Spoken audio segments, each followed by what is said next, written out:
इतिहास में ना कुछ नाम ऐसे होते हैं जो या तो हीरो बन जाते हैं या विलेन।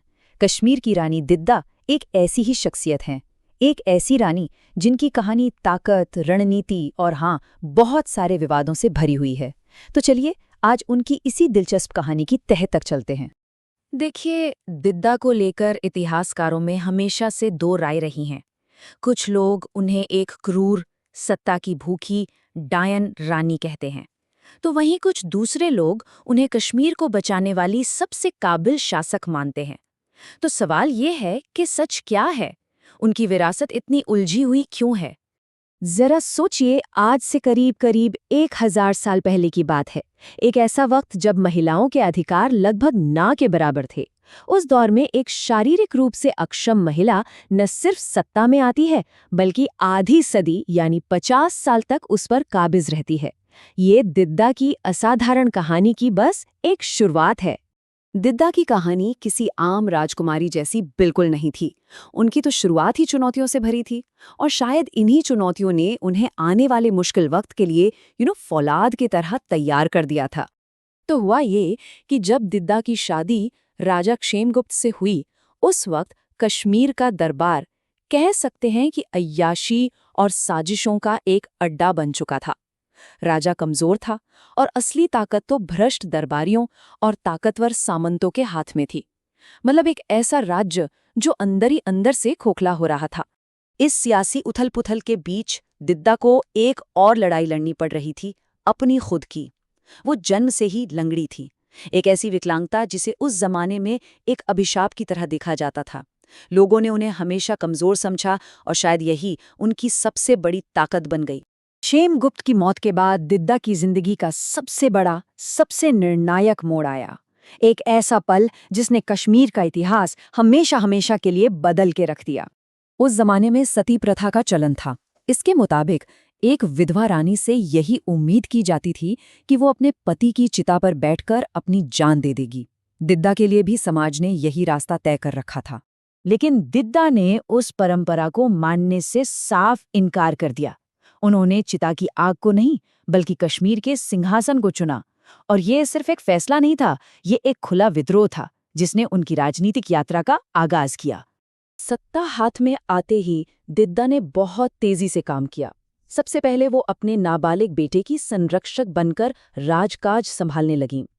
फिर उन्होंने धोखेबाज मंत्रियों को दरबार से बाहर किया और उन सभी विद्रोहों को बड़ी बेरहमी से कुचल दिया जो एक औरत को शासक के तौर पर स्वीकार नहीं कर पा रहे थे। दिद्दा को सिर्फ उनकी हिम्मत के लिए ही नहीं जाना जाता, बल्कि उनकी चालाक रणनीतियों के लिए भी जाना जाता है। उन्होंने, आप कह सकते हैं कि युद्ध के मैदान के नियम ही बदल दिए थे। दिद्दा की रणनीति की सबसे खास बात थी उनका दोहरा नजरिया। वो बहुत अच्छी तरह जानती थीं कि कब सोने की खनक का इस्तेमाल करना है और कब तलवार की धार का। उन्होंने दुश्मन के सेनापतियों को खरीदा, विद्रोहियों में फूट डाली और जब जरूरत पड़ी तो खुद युद्ध के मैदान में अपनी सेना को लीड किया। उनकी गुरिल्ला युद्ध की समझ तो अपने वक्त से बहुत आगे की थी। और ये बात इसका सबसे बड़ा सबूत है। मशहूर इतिहासकार कल्हण, जो अक्सर दिद्दा की आलोचना करते हैं, वो भी उनकी इस काबिलियत को मानने पर मजबूर हो गए। दिद्दा के दुश्मनों ने उनकी शारीरिक अक्षमता को उनकी कमजोरी समझा और यही उनकी सबसे बड़ी गलती साबित हुई। ये बात तो सच है कि दिद्दा का लंबा शासन कश्मीर में स्थिरता लेकर आया, लेकिन इसकी एक बहुत भारी कीमत चुकानी पड़ी। सत्ता को बनाए रखने के लिए उन्होंने कुछ ऐसे सख्त कदम उठाए जो आज भी विवादों में हैं। बेटे अभिमन्यु की मौत के बाद दिद्दा ने एक एक करके अपने 3 पोतों को गद्दी पर बिठाया, लेकिन तीनों की एक के बाद एक रहस्यमयी हालात में मौत हो गई। अब इस पर इतिहासकार आज भी बहस करते हैं कि क्या ये दिद्दा की सत्ता की भूख थी या फिर महज सियासी साजिशें। कुछ पुरानी किताबों में तो जादू टोने का भी जिक्र मिलता है। इन सब घटनाओं के बाद साल 980 में दिद्दा ने एक बहुत बड़ा कदम उठाया। उन्होंने संरक्षक की भूमिका को पूरी तरह से छोड़ दिया और खुद को कश्मीर की एकमात्र संप्रभु शासक घोषित कर दिया। अब वो किसी की माँ या दादी नहीं थी, वो थी कश्मीर की महारानी। तो आखिर कौन थी दिद्दा?